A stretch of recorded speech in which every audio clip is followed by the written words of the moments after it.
माता की, भारत माता की, भारत माता की। वंदे वंदे वंदे। जनपद कासगंज की 724 करोड़ रुपए की परियोजनाओं के लोकार्पण और शिलान्यास के लिए आयोजित आज के इस कार्यक्रम में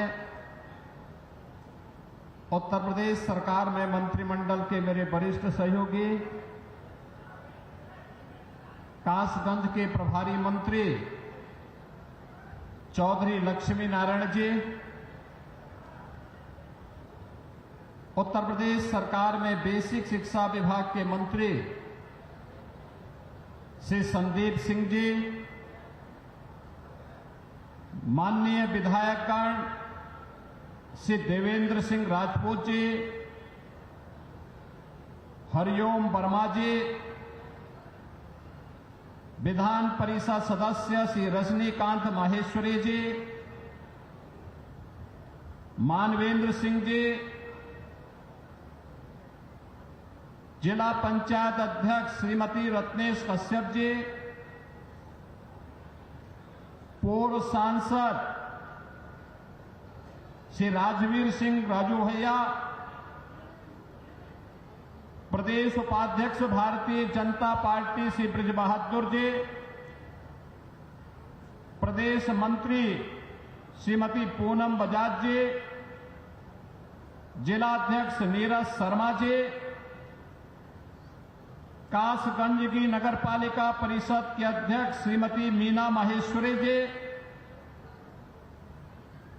अध्यक्ष नगरपालिका परिषद सोरो श्री रामेश्वर दयाल मोहरे जी,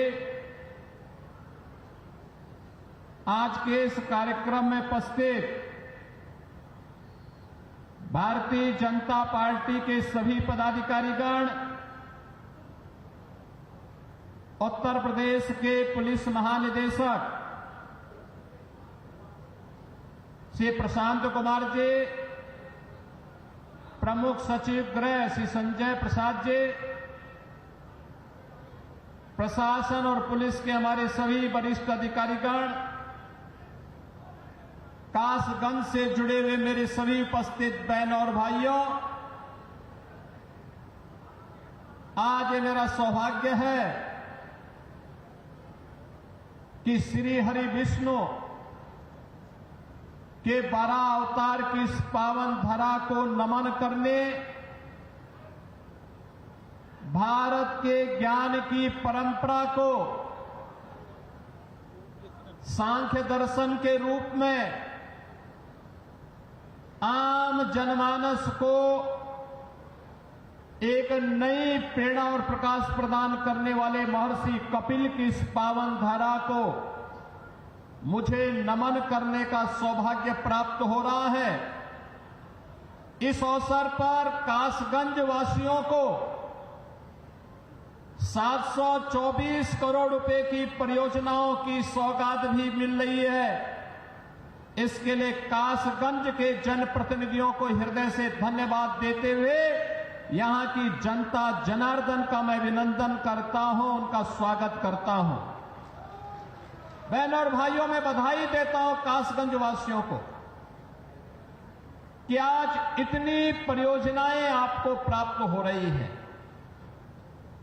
कासगंज, याद करिए, जब सृष्टि के निर्माण की प्रक्रिया आगे चल रही थी, भगवान श्री विष्णु का तृतीय अवतार 12 भगवान के रूप में इसी धरती पर, सोरो की धरती पर, इस धरा के कल्याण के लिए अवतरित होते हैं। सोरो की इस पावन धरा को, जो कासगंज जनपद की पावन धरा है, इसको नमन करता हूं। और ये हमारा सौभाग्य है कि सोरो के इस आध्यात्मिक महत्व को हमारी डबल इंजन की सरकार ने समझा है। प्रधानमंत्री मोदी जी के विरासत और विकास के इस कार्यक्रम को हम लोगों ने समझाई है। बल्कि उसको प्रभावी ढंग से क्रियान्वयन कैसे होना चाहिए। आज सोरो के अंदर चल रही विकास की परियोजनाएं, कासगंज के अंदर चलने वाली विकास की परियोजनाएं उसका उदाहरण है और उन्हीं के लोकार्पण और शिलान्यास के लिए आज मुझे आपके इस जनपद में आने का सौभाग्य प्राप्त हुआ है। इन सभी परियोजनाओं के लिए मैं कासगंज वासियों को हृदय से बधाई देता हूं, अपनी शुभकामनाएं भी देता हूं। बहनों और भाइयों, यूनिफॉर्म की क्या कीमत होती है और उसका क्या महत्व होता है। आपने अभी ऑपरेशन सिंदूर के माध्यम से पाकिस्तान की कमर को तोड़ने वाले भारत माता के बहादुर जवानों के शौर्य के माध्यम से देखा होगा।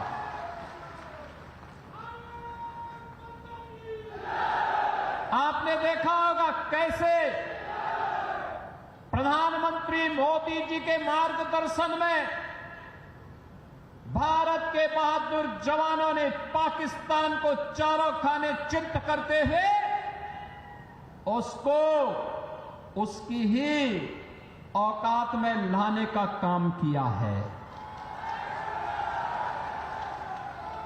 अगर हमारे पास मजबूत सेना नहीं होती, भारत माता के पास बहादुर जवान नहीं होते, तो पाकिस्तान जैसे दुश्मनों के रहते हुए देश की जनता कैसे सुरक्षित रहती, कैसे सुरक्षित रहती। अब तो भारत ने बता दिया है कि अगर हमारे एक नागरिक को भी छेड़ोगे तो अपने अस्तित्व के लिए जूझोगे, अपने अस्तित्व के लिए जूझोगे। और आज पाकिस्तान दुनिया के अंदर गुहार लगा रहा है कि जान बकस दो एक बार। बहनों और भाइयों, ये इसलिए क्योंकि पिछले 10 वर्ष में प्रधानमंत्री मोदी जी के नेतृत्व में सेना के आधुनिकीकरण को लेकर के, सेना के सुदृढ़ीकरण को लेकर के लगातार कार्य हुए हैं और इसीलिए भारत की सेना दुश्मन के किसी भी प्रकार का मुकाबला करने के लिए सदैव तत्पर रहती है। अगर कभी दुश्मन ने कोई जरूरत की तो उसके घर में घुस करके उसको मार करके उसका काम तमाम करने की पूरी क्षमता भारतीय सेना के पास है। बहनों और भाइयों, जो काम देश की सुरक्षा के लिए सेना का है, उसी प्रकार का कार्य आंतरिक सुरक्षा में कानून का राज स्थापित करने में पुलिस की हुई होती है। याद करिए 2017 के पहले का उत्तर प्रदेश कोई सुरक्षित नहीं था। सायंकाल होते होते सड़कों पर कर्फ्यू जैसा दृश्य दिखाई देता था। उपद्रवी और उत्पाती सड़कों पर आकर तांडव करते थे। न बेटी सुरक्षित थी, न व्यापारी सुरक्षित था। हर तीसरे दिन एक दंगा होता था। पर्व और त्योहार के पहले ही लोगों के घर में, लोगों के मन में एक आशंका आ जाती थी, पता नहीं अब क्या होगा, अब क्या होगा। प्रदेश में विकास ठप हो गया था। एक तरफ उपद्रव और दूसरी तरफ अंधेरा। इन दोनों के बीच का समन्वय था समाजवादी पार्टी और पहले की 2017 की पहले की सरकारें। वे गुंडों के साथ मिलकर के प्रदेश में अराजकता फैलाते थे, कानून के लिए संकट खड़ा करते थे। बेटी और व्यापारी की सुरक्षा के साथ उनके सुरक्षा के साथ खिलवाड़ करते थे, सज्जनों को प्रताड़ित करते थे, दुर्जनों का महिमा मंडन करते थे। यही पिछली सरकारों का कार्य था। और जब विकास एजेंडे में नहीं होता है तो फिर सरकार कुछ कर नहीं सकती। याद करिए, कासगंज जनपद का निर्माण 2008 में हुआ था। 2008 में बहुजन समाज पार्टी की सरकार थी। उसके बाद 5 वर्ष समाजवादी पार्टी की सरकार रही।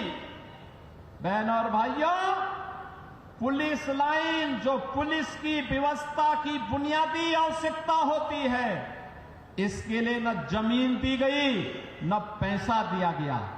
और केवल कासगंज नहीं, उत्तर प्रदेश के लगभग 12 जनपद ऐसे थे जिनमें जिला मुख्यालय नहीं थे, पुलिस लाइन नहीं थी, डीएम और एसपी भी किसी ब्लॉक में बैठने के लिए मजबूर होते थे।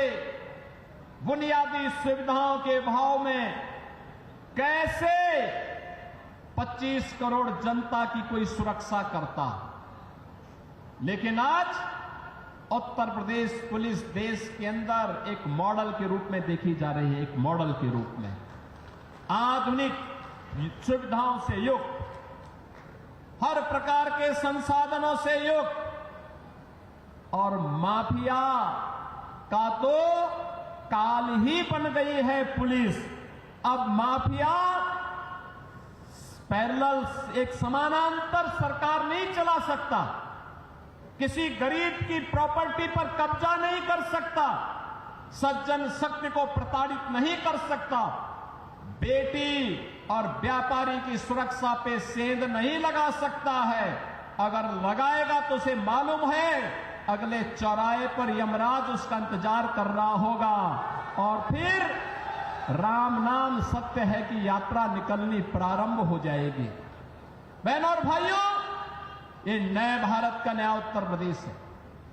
आज मुझे 191 करोड़ रुपए की लागत से बने हुए कासगंज के अत्याधुनिक पुलिस लाइन के लोकार्पण का अवसर भी प्राप्त हो रहा है। ये लोकार्पण केवल एक पुलिस के लिए नहीं,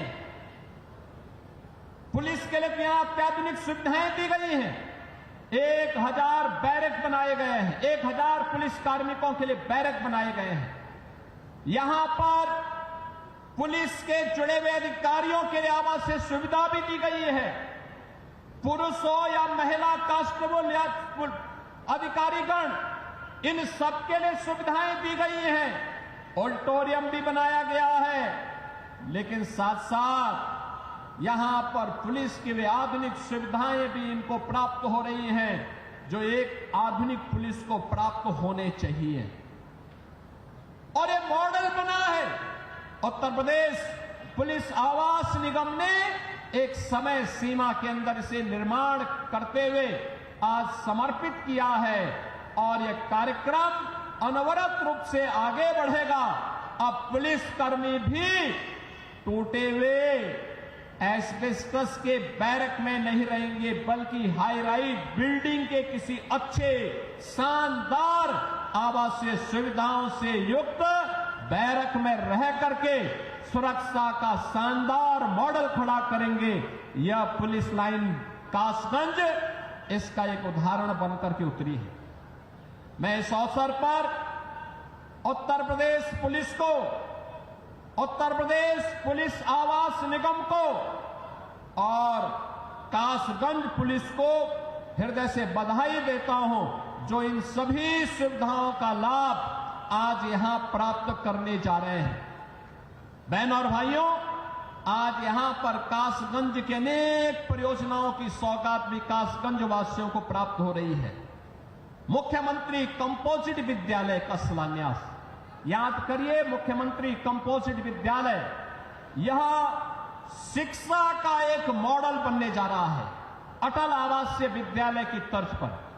अटल आवासीय विद्यालय 6वीं क्लास से 12वीं तक है, लेकिन मुख्यमंत्री कंपोजिट विद्यालय, बहनों और भाइयों, यह प्री प्राइमरी से लेकर के 12वीं तक होगा और हमारा प्रयास होगा पहले चरण में जनपद स्तर पर, दूसरे चरण पे तहसील स्तर पर, तीसरे चरण में ब्लॉक स्तर पर, चौथे चरण में न्याय पंचायत स्तर पर विद्यालयों की एक श्रृंखला खड़ी होगी और उत्तर प्रदेश के गरीब का बच्चा भी आधुनिक शिक्षा से युक्त होकर के देश के विकास में अपना योगदान देगा। शिक्षा के साथ साथ आज यहां पे स्वास्थ्य के साथ साथ यहां की सड़कों के लिए, पर्यटन विकास के लिए, पेयजल के लिए, नगरीय विकास के लिए और जीवन के प्रत्येक क्षेत्र में समग्र विकास की अवधारणा को आगे बढ़ाने के लिए आज इन सभी 724 करोड़ रुपए की परियोजनाओं की सौगात कासगंज वासियों को अर्पित करते हुए मुझे अत्यंत आनंद की अनुभूति हो रही है। मैं धन्यवाद दूंगा अपने माननीय जनप्रतिनिधियों को जिन्होंने रुचि लेकर के यहां की विकास की योजनाओं को आगे बढ़ाया है और रुचि लेकर के इन कार्यक्रमों को सफलतापूर्वक क्रियान्वित करने की दिशा में आगे बढ़े हैं। बहनों और भाइयों, विकास ऐसे ही बढ़ता है। शोरों का पर्यटन विकास होगा। याद करिए, शोरों का महत्व वही है जो आज संभल का महत्व है। अब तो आप समझ गए होंगे संभल के महत्व को। वहां भी भगवान श्री हरि विष्णु का कल्कि अवतार की भूमि है और ये सोरो श्री हरि विष्णु का 12 अवतार की भूमि, ये तीसरा अवतार है। याद करिए, सोरो तीसरा अवतार है और संभल 10वां अवतार है।